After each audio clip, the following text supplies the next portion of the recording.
2026年6月に入りました。今月の12星座ランキングを発表します。今月は星の世界でこれだけの天体イベントが重なっています。一粒万倍日が2日連続で2回、ジェミニの新月、12年に一度の夏至×木星、アクエリアスの満月、そして6月30日、12年間続いた木星蟹座時代が終わり、水星逆行が始まります。これだけの流れがたった1ヶ月の中に凝縮されています。この流れを知っているかどうかで6月の過ごし方が全く変わります。今月最もこの流れに乗れる星座はどこか、そして最も注意が必要な星座はどこか、12位から順番に発表します。自分の星座だけでなく月星座や上昇星座も一緒に確認することをお勧めします。複数の星座のメッセージが今のあなたに届いているかもしれません。最後まで確認してください。6月の天体背景、今月の流れを理解するために、まず3つの重要な天体の動きをお伝えします。1つ目は木星の移動です。木星は拡大発展祝福を司る星です。2025年6月から蟹座に滞在してきた木星が6月30日に獅子座へと移動します。12年に一度の木星蟹座時代が6月30日に完全に終わりを迎えます。次に木星が蟹座に戻るのは12年後の2038年です。2つ目は水星逆行です。水星は言葉コミュニケーション思考を司る星です。その水星が6月30日から7月24日までキャンサーで逆行します。水星逆行の期間は前に進む時間ではなく、立ち止まって見直す時間です。言い直す、確認する、過去と向き合う、そういった内側に向かう行動に最も力が発揮される時間です。3つ目は6月21日の夏至です。今年の夏至は太陽と木星が蟹座で重なる12年に一度しか訪れない特別な日です。光が最大になるこの日に木星の祝福が最大の輝きを放ちます。この3つの動きを頭に置いた上で今月のランキングを確認してください。開運カレンダー、今月の開運カレンダーをお伝えします。この日付をカレンダーに書き込んでおいてください。6月12日13日、一粒万倍日が2日連続です。木星蟹座時代最後の種まきの日です。6月15日、ジェミニの新月です。夏至に向けた願いを立てる夜です。6月21日、夏至です。木星×太陽が重なる12年に一度の光の頂点です。6月24日25日、一粒万倍日が再び2日連続です。夏至の光を受け取った後に育てる最後のチャンスです。6月29日、アクエリアスの満月です。木星が去る前夜の解放と手放しの夜です。6月30日、木星が獅子座へ移動し、水星逆行が始まります。12年間の時代が静かに幕を閉じる日です。これら6つの節目を意識して過ごすかどうかで、6月の質が全く変わります。それでは12位から発表します。第12位ヤギ座。6月のヤギ座は、再調整と土台固めの時期です。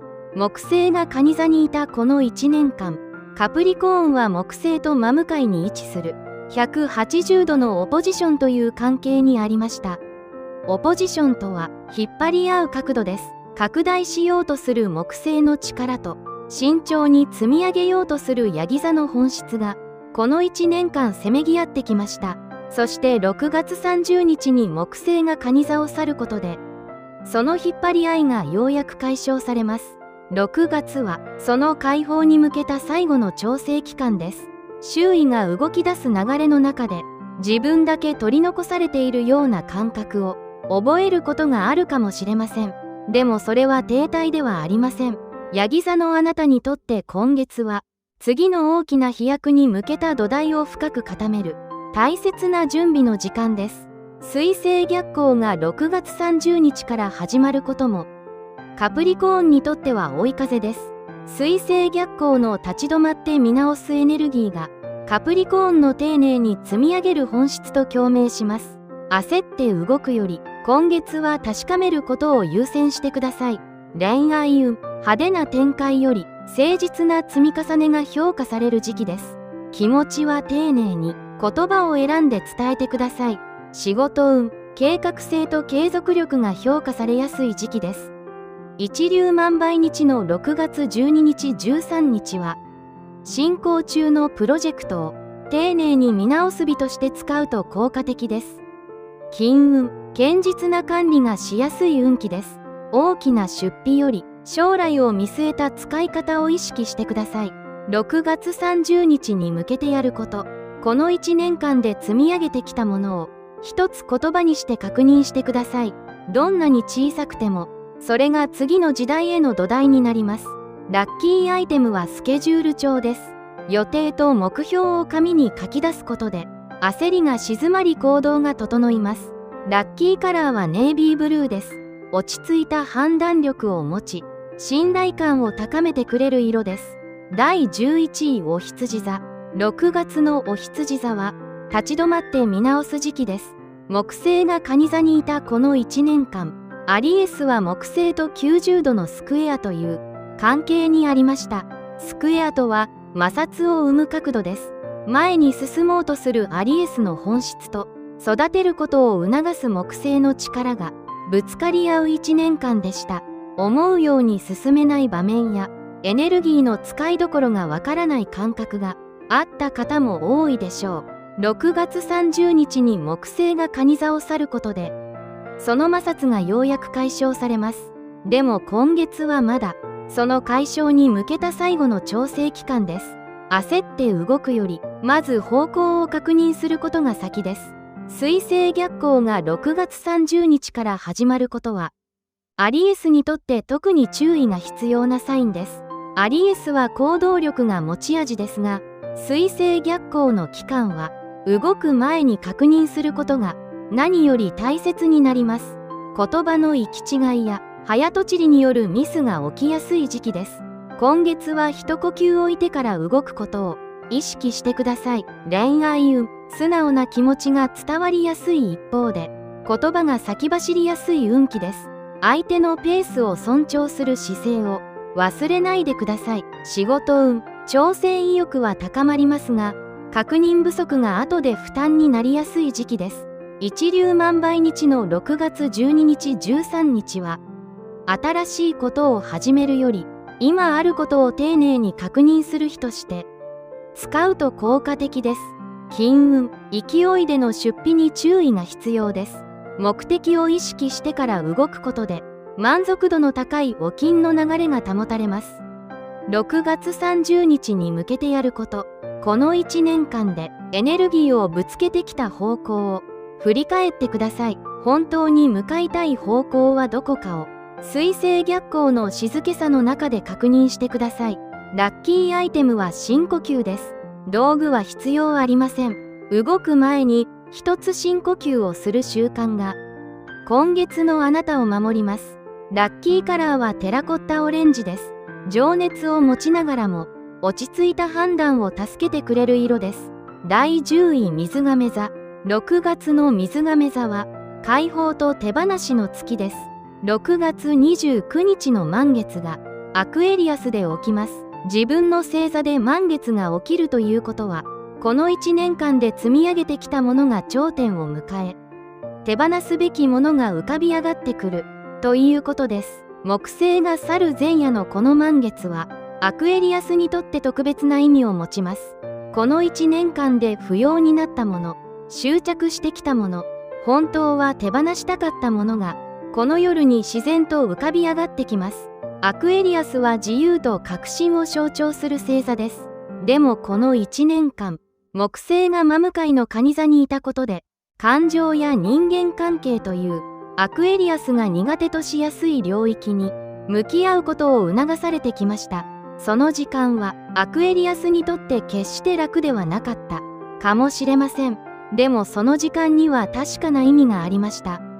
6月29日の満月はその意味を受け取り次の段階へと進むための夜です。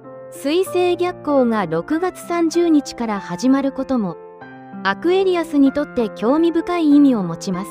アクエリアスは天王星が守護する星座であり、変革と革新を本質とします。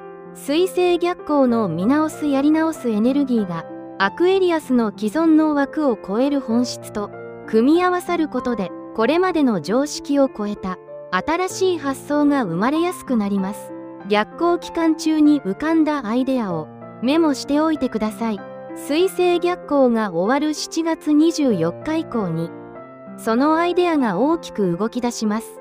恋愛運、自由な関係を心地よく感じやすい運気です。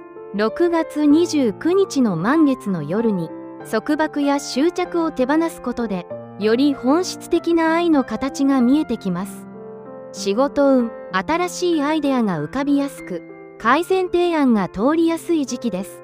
一粒万倍日の6月12日13日は、温めていたアイデアを一つ形にする、行動を起こすのに最適な日です。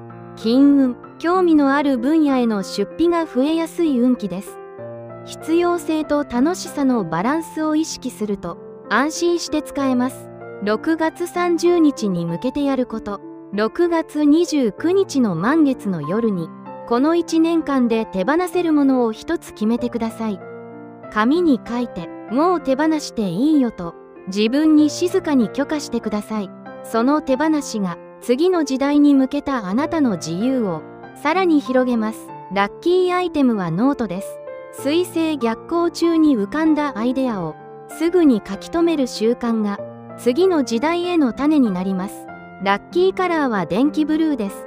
革新のエネルギーと共鳴し、水亀座本来の直感と想像力を最大限に引き出してくれる色です。第9位獅子座。6月の獅子座は、新しい時代の準備期です。6月30日に木星が獅子座に入ってきます。つまり今月の終わりから、レオにとって12年に一度の木星時代が始まるということです。ランキングとしては9位ですが、これはレオの運気が低いということではありません。6月30日以降の獅子座は、すべての星座の中で最も、木星の恵みを直接受け取れる立場になります。今月はその準備期間です。種をまく前に、土を耕す時間があります。木が育つ前に、根を張る時間があります。今月の獅子座は、まさにその土を耕す時間です。6月30日に木星が入ってくるとき、どれだけ器が整っているかで、これからの1年間の木星の恵みの届き方が全く変わります。水星逆行が6月30日から始まることも、レオにとっては意味深な重なりです。木星が獅子座に入る日と、水星逆行が始まる日が同じ6月30日です。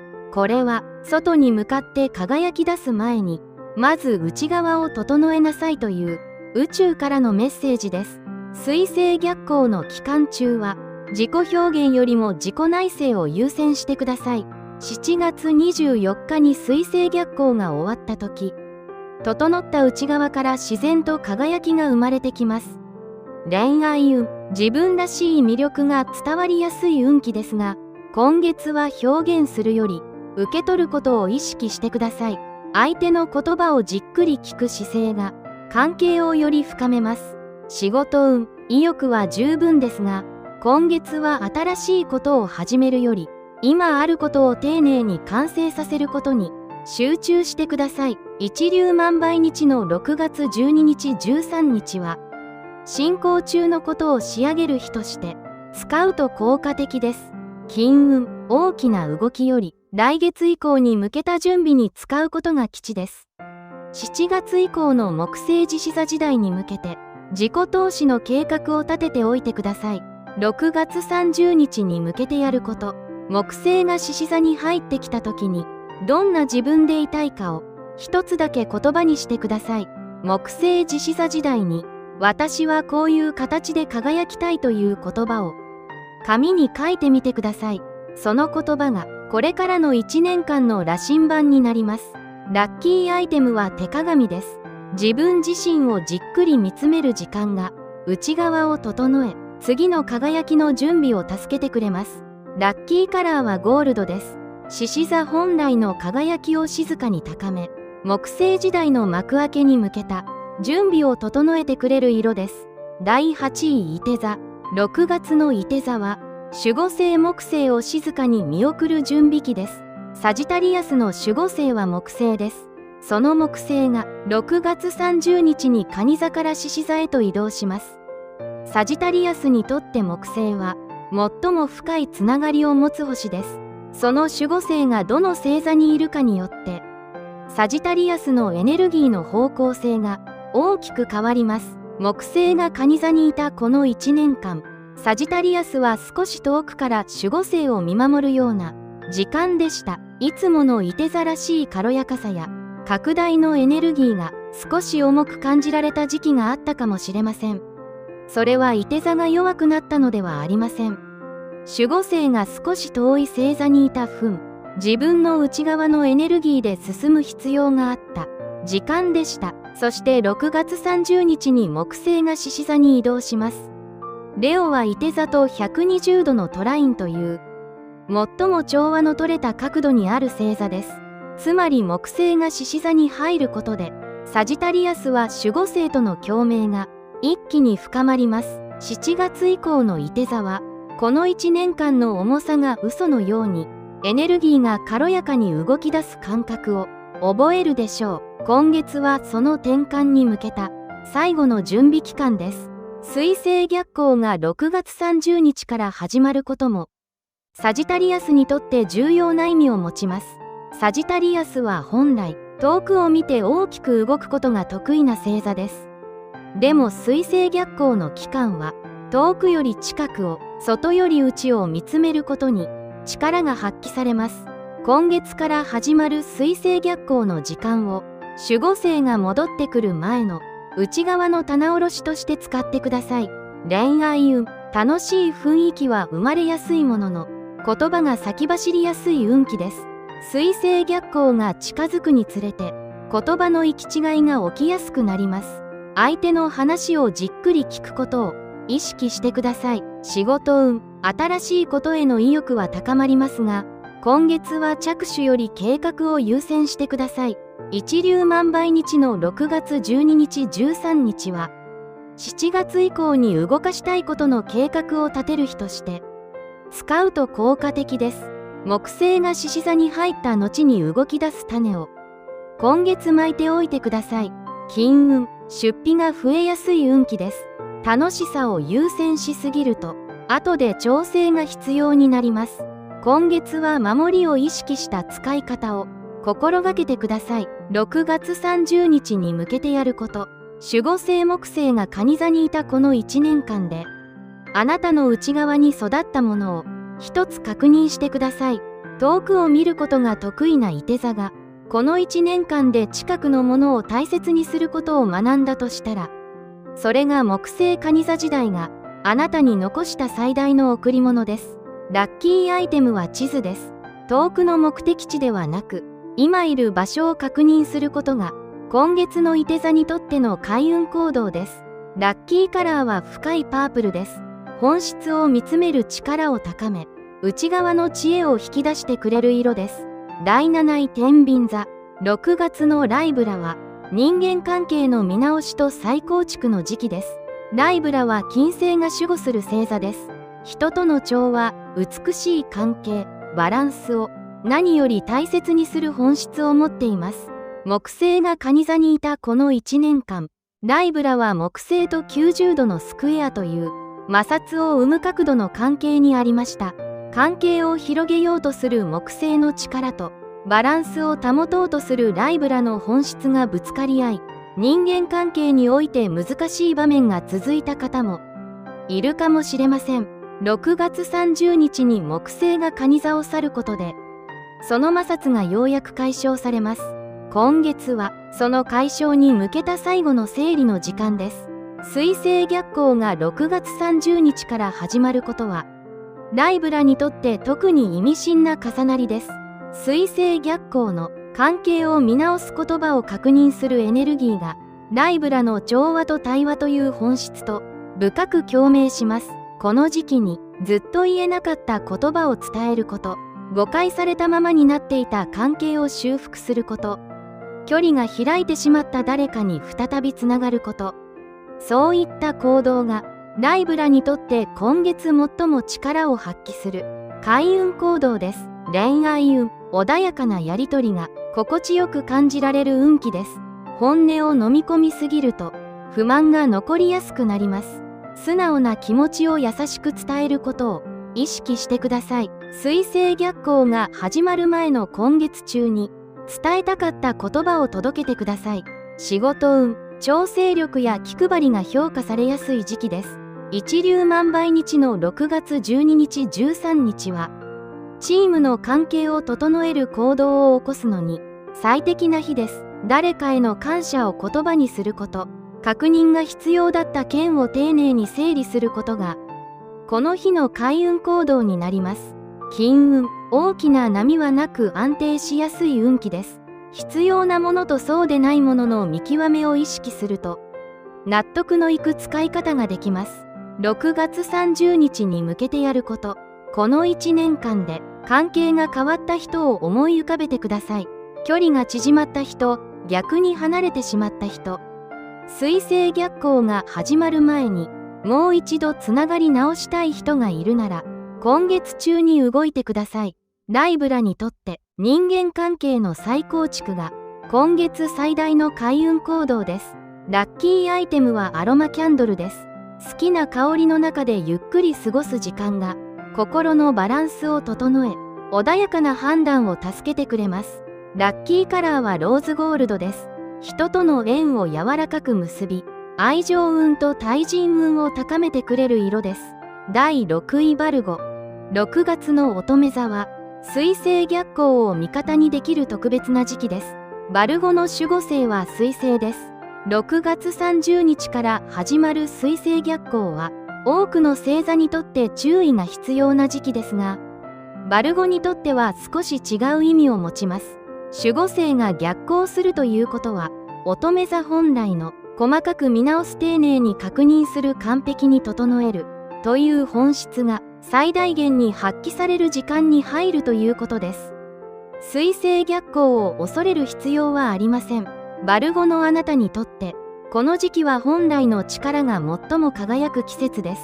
木星が蟹座にいたこの1年間、乙女座は木星と60度のセクスタイルという調和の取れた角度の関係にありました。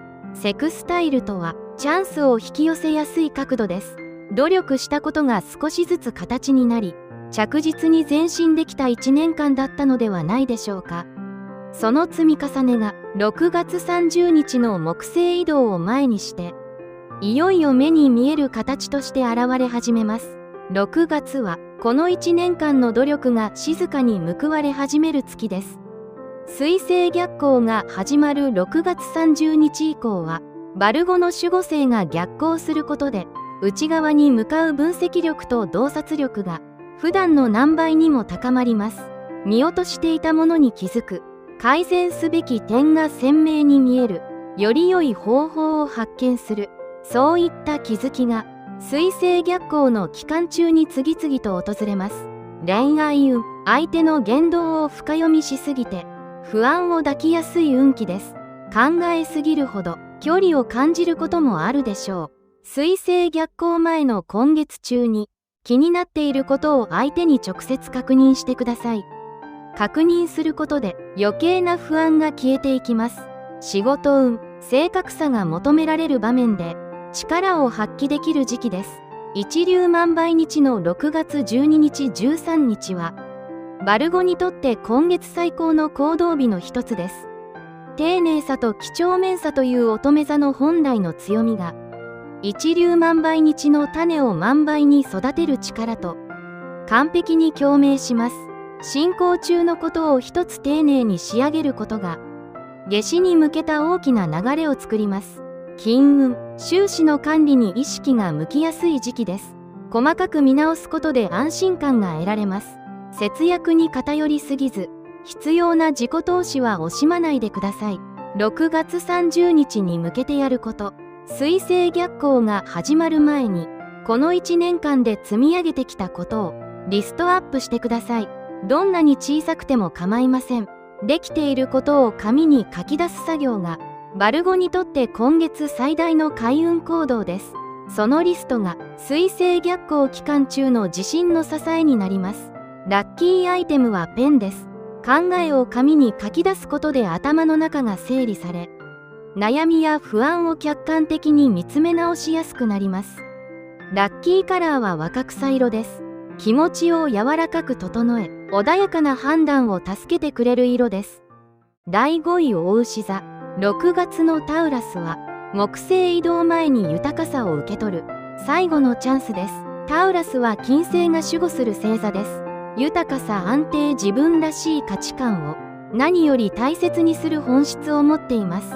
木星が蟹座にいたこの1年間、タウラスは木星と60度のセクスタイルという調和の取れた角度の関係にありました。バルゴと同じくチャンスを引き寄せやすい角度です。豊かさの流れが静かに育ち、安定した手応えを感じてきた1年間だったのではないでしょうか。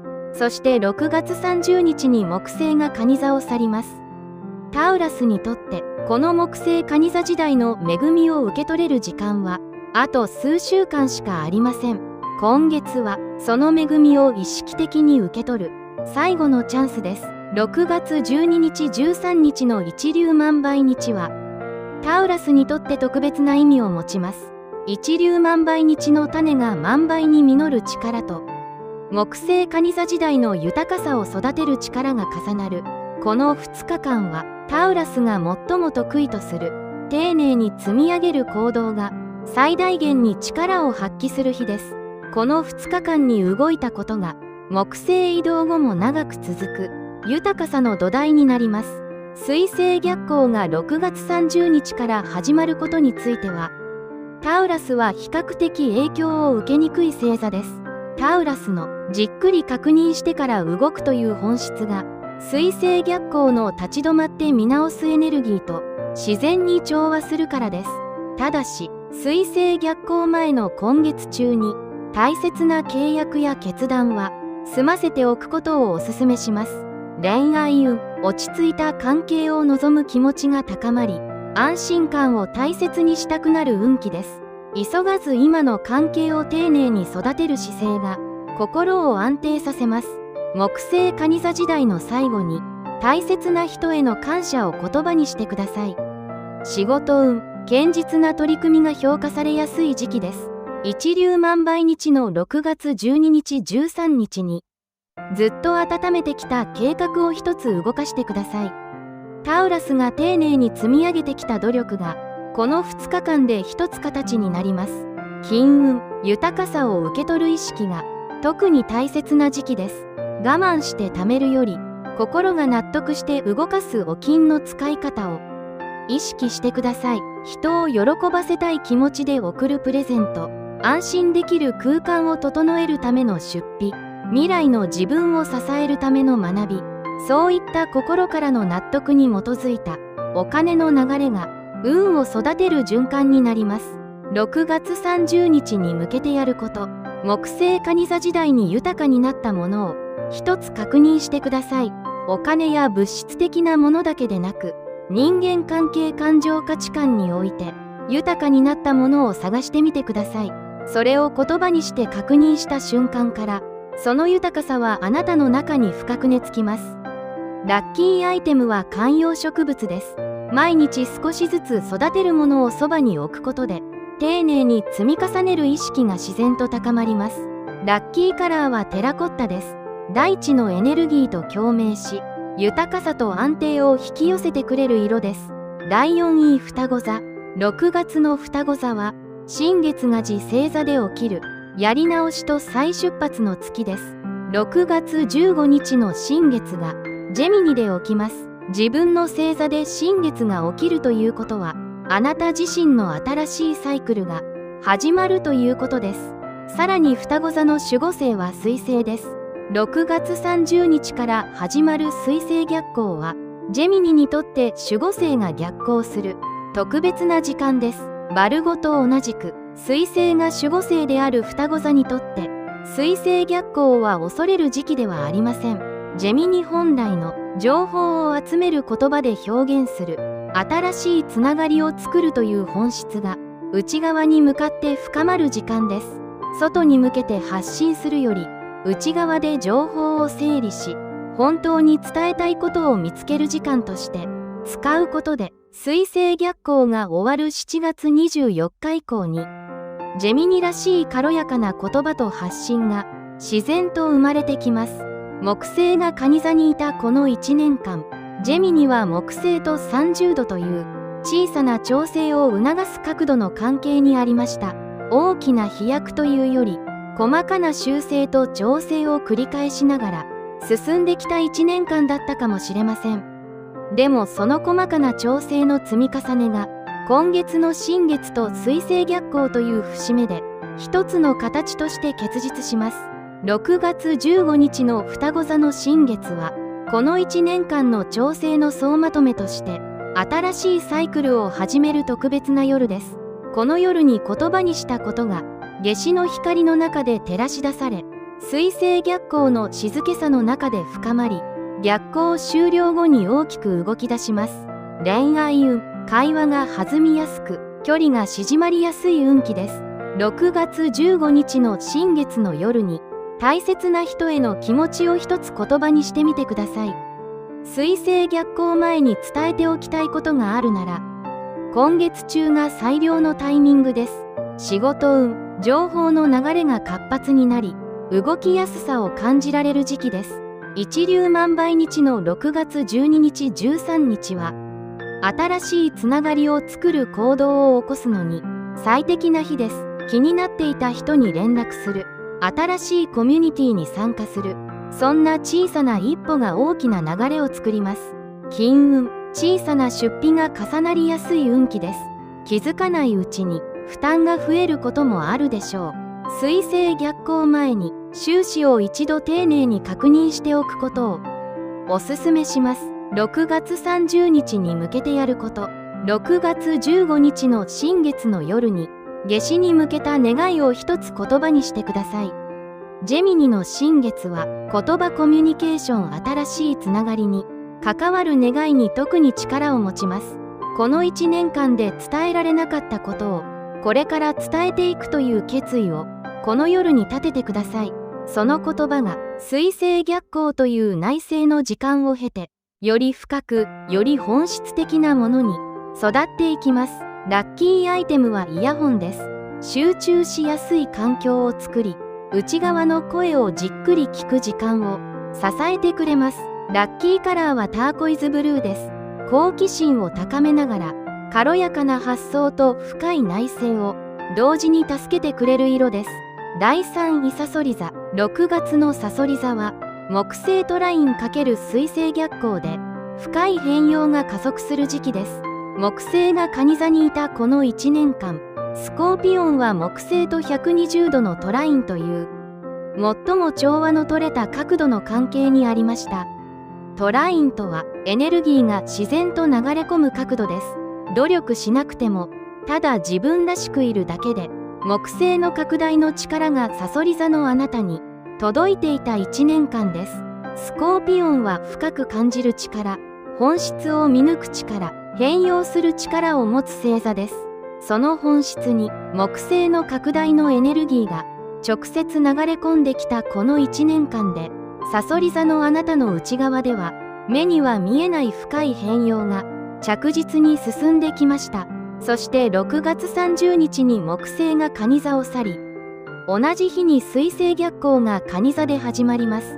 水星逆行の内側に向かう見直す深めるエネルギーがスコーピオンの本質を見抜く深く潜る本質と共鳴することで、この時期のさそり座は並外れた洞察力と内省の力を発揮できます。木星蟹座時代の最後の月に水星逆行という内省の時間が重なるスコーピオンにとってこれ以上ない締めくくりの時間です。6月12日13日の一粒万倍日はスコーピオンにとって変容の力が特に高まる日です。長い間温めてきた計画、ずっとやってみたかったこと、もう一度挑戦したいと思っていたこと。この2日間で一つ動かしてみてください。スコーピオンの集中力と一粒万倍日の力が重なり、その一歩は想像以上に大きな流れを作ります。水星逆行が始まる6月30日以降は、スコーピオンの洞察力がさらに深まります。普段は見えないものが見える。普段は気づかないことに気づく。普段は言葉にできないことが言葉になる。そういった深い気づきが、水星逆行の期間中に次々と訪れます。その気づきをメモしておいてください。水星逆行が終わる7月24日以降に、そのメモが大きな力を持ちます。恋愛運、真剣な気持ちが伝わりやすく、信頼を深めやすい運気です。ただ疑いの気持ちが強くなると、関係が重くなりやすくなります。水星逆行前の今月中に、ずっと言えなかった本音を一つ伝えてみてください。スコーピオンの誠実さが相手の心に深く届きます。仕事運、集中力が高まり、腰を据えて取り組む作業に向いている時期です。責任ある役割も落ち着いてこなせるでしょう。一粒万倍日の6月12日13日に、ずっと後回しにしてきた重要な作業に一つ着手してください。スコーピオンの粘り強さと一粒万倍日の力が重なり、その作業は想像以上のスピードで進みます。金運、計画的に管理しやすく、無駄な出費を抑えやすい運気です。ただ必要な自己投資まで控えすぎると、物足りなさを感じることもあります。深い変容を加速させるための学びや体験への出費は、今月特に力を持ちます。6月30日に向けてやること。木星蟹座時代にあなたの内側で起きた変容を一つ言葉にしてください。スコーピオンは変容した自分に気づきにくい星座でもあります。でも振り返ってみると、1年前の自分とは確実に何かが違うはずです。その違いを言葉にした瞬間、木星蟹座時代の恵みがあなたの中に深く根付きます。ラッキーアイテムはアロマオイルです。好きな香りで内側を整える時間が、スコーピオンの深い感受性を穏やかに持ってくれます。ラッキーカラーはディープボルドーです。深い変容のエネルギーと共鳴し、内側の力を静かに引き出してくれる色です。第2位魚座。6月の魚座は、木星トライン×水星逆行で、直感と内省が最大化する時期です。木星が蟹座にいたこの1年間、ピスケスは木星と120度のトラインという、最も調和の取れた角度の関係にありました。スコーピオンと同じく、エネルギーが自然と流れ込む角度です。さらに魚座は、木星が伝統的に守護する星座でもあります。つまりこの1年間の木星蟹座時代は、ピスケスにとって守護星が最も深い共鳴を持つ、星座で輝いていた特別な時間でした。直感が冴え、インスピレーションが次々と降りてくる1年間だったのではないでしょうか。感じ取る力が普段より研ぎ澄まされ、言葉にならない何かを受け取り続けてきた1年間だったかもしれません。それはすべて木星と魚座の深い共鳴が生み出してきた恵みです。そして6月30日に木星が蟹座を去り、同じ日に水星逆行が蟹座で始まります。水星逆行の内側に向かう立ち止まる深めるエネルギーが、ピスケスの感じ取る受け取る内省する本質と深く共鳴することで、この時期の魚座は並外れた直感力と受信力を発揮できます。木星蟹座時代の最後の月に水星逆行という内省の時間が重なるピスケスにとって、この組み合わせは最高の締めくくりです。6月12日13日の一粒万倍日は、ピスケスにとって直感を形にする最高のタイミングです。ふと思いついたこと、なんとなく気になっていること、説明できないけれど引き寄せられているもの、その感覚を信じて、この2日間で一つ動いてみてください。ピスケスの豊かな感受性と一粒万倍日の力が重なり、その小さな行動が想像以上の流れを作ります。6月15日の双子座の新月は、ピスケスにとって人とのつながりに関わる願いを立てるのに適したタイミングです。新しい出会い、大切な人との絆の深まり、長らく途絶えていたつながりの再生、この夜に言葉にした願いが夏至の光の中で照らし出され、水星逆行の静けさの中でさらに深まります。6月21日の夏至はピスケスにとって特別な意味を持つ日です。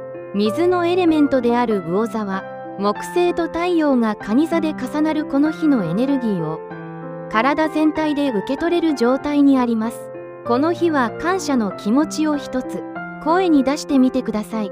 ピスケスの豊かな感受性が木星の祝福をより深く受け取る器になります。水星逆行が始まる6月30日以降はピスケスの直感力がさらに高まります。夢が鮮明になる。ふとした瞬間にひらめきが訪れる。言葉にならなかったものが突然言葉になる。そういった体験が水星逆行の期間中に次々と訪れます。その直感をメモしておいてください。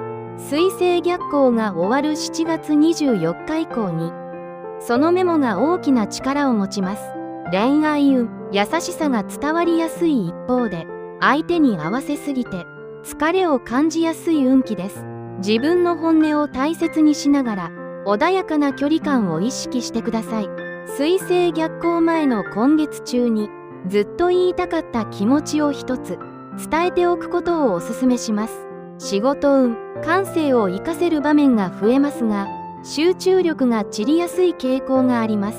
一粒万倍日の6月12日13日は直感が教えてくれていたことを一つ形にする行動を起こしてください。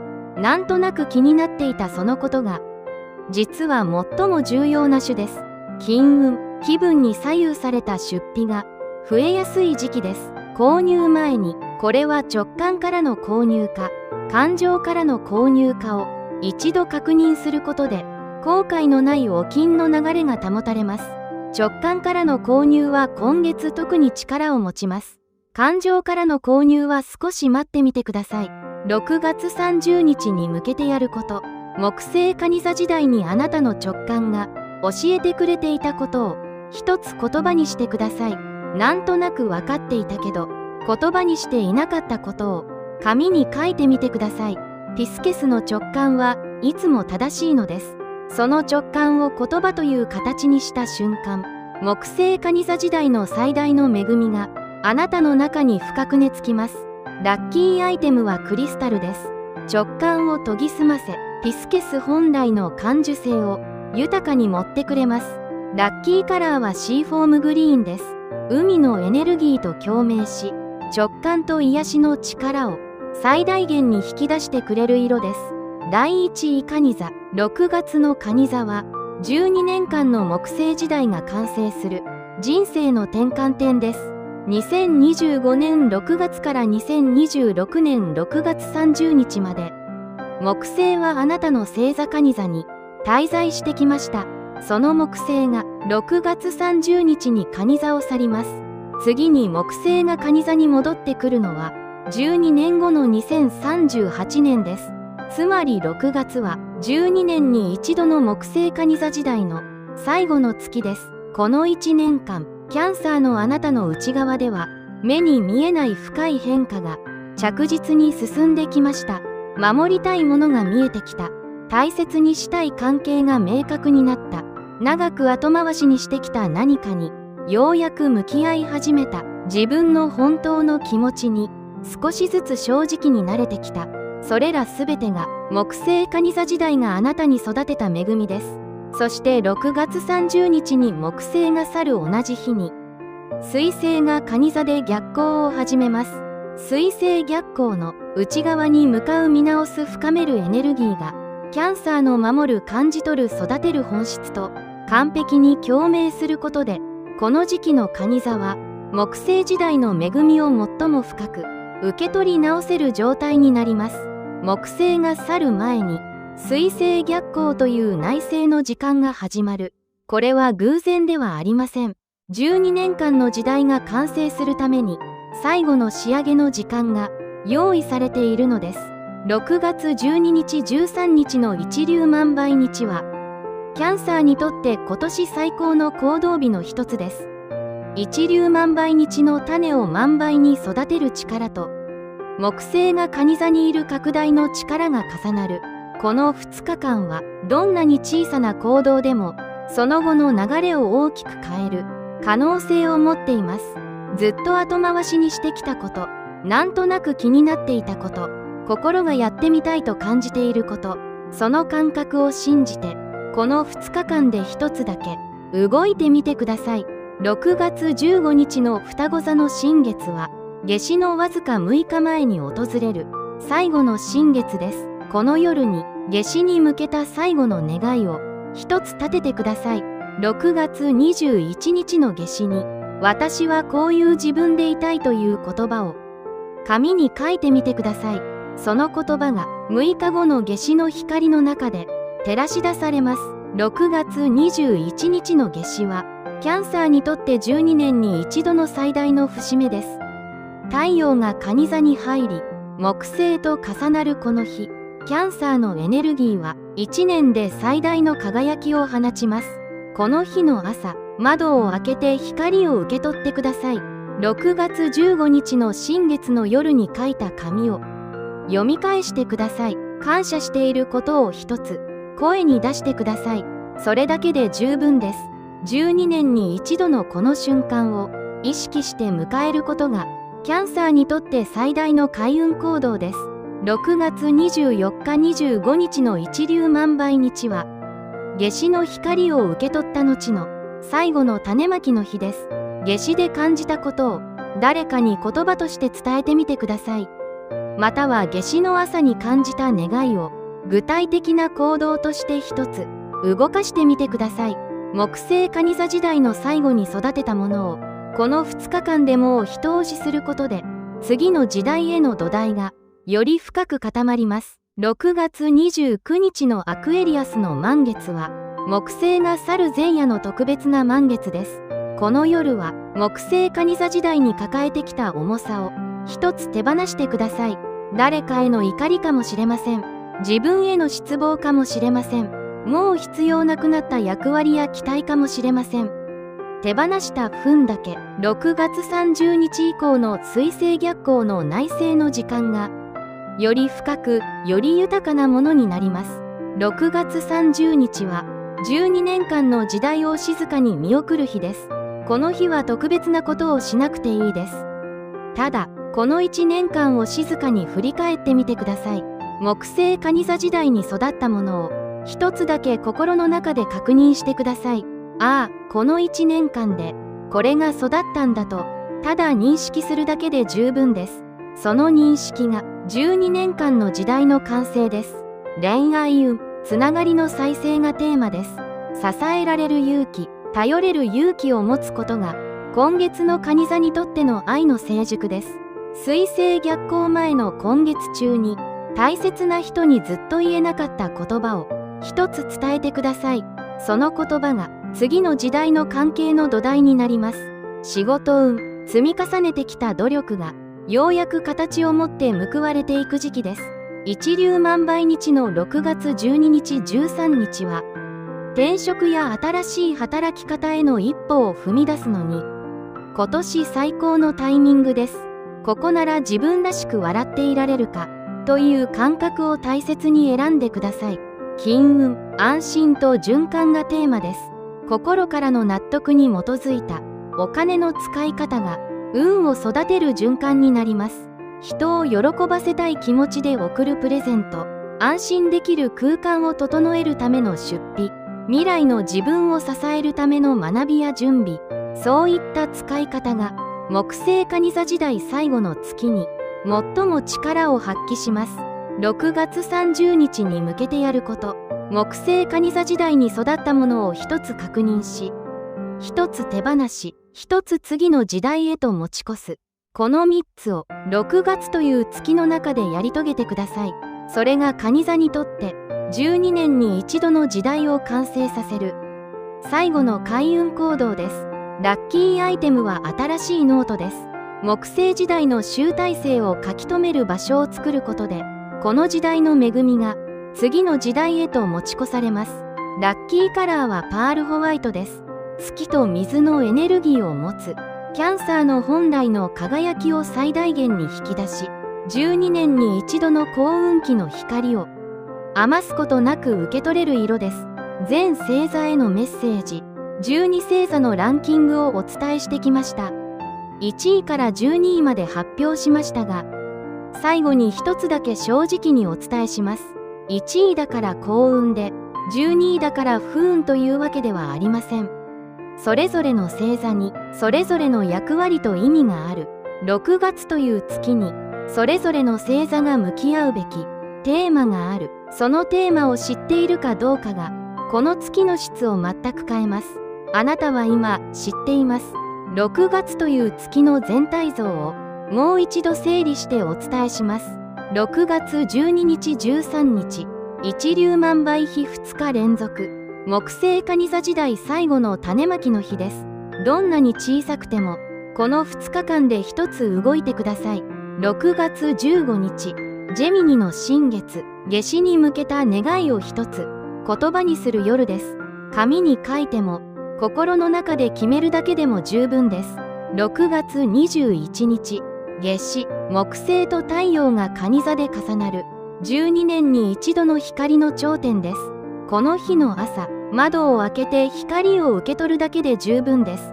6月24日25日、一粒万倍日2日連続、夏至の光を受け取った後に育てる最後のチャンスです。夏至で感じたことを誰かに言葉として伝えてみてください。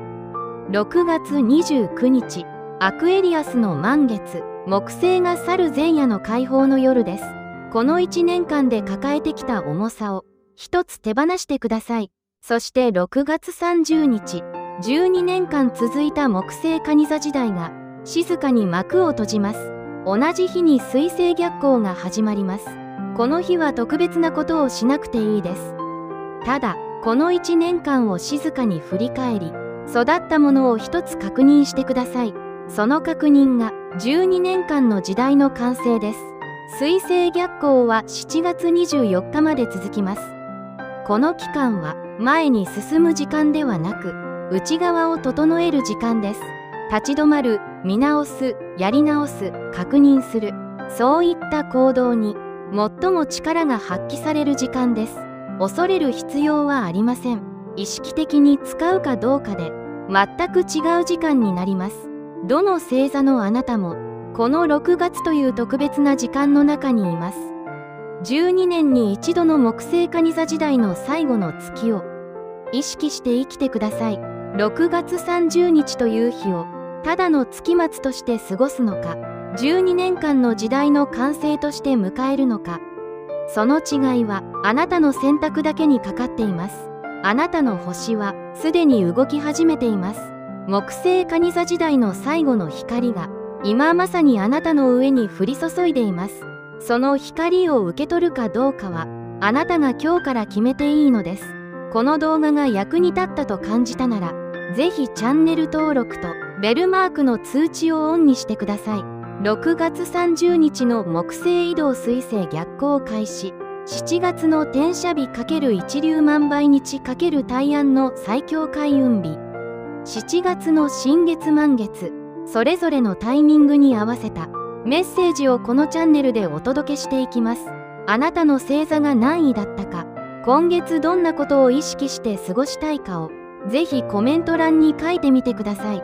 一言でも十分です。言葉にした瞬間からそれは種として動き始めます。そしてそのコメントが同じ時間を生きている誰かの静かな勇気になります。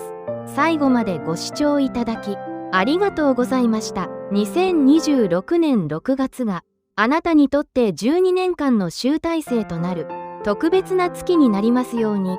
そして6月30日という日をあなたが意識して静かに美しく迎えられますように。あなたの星はすでに動き始めています。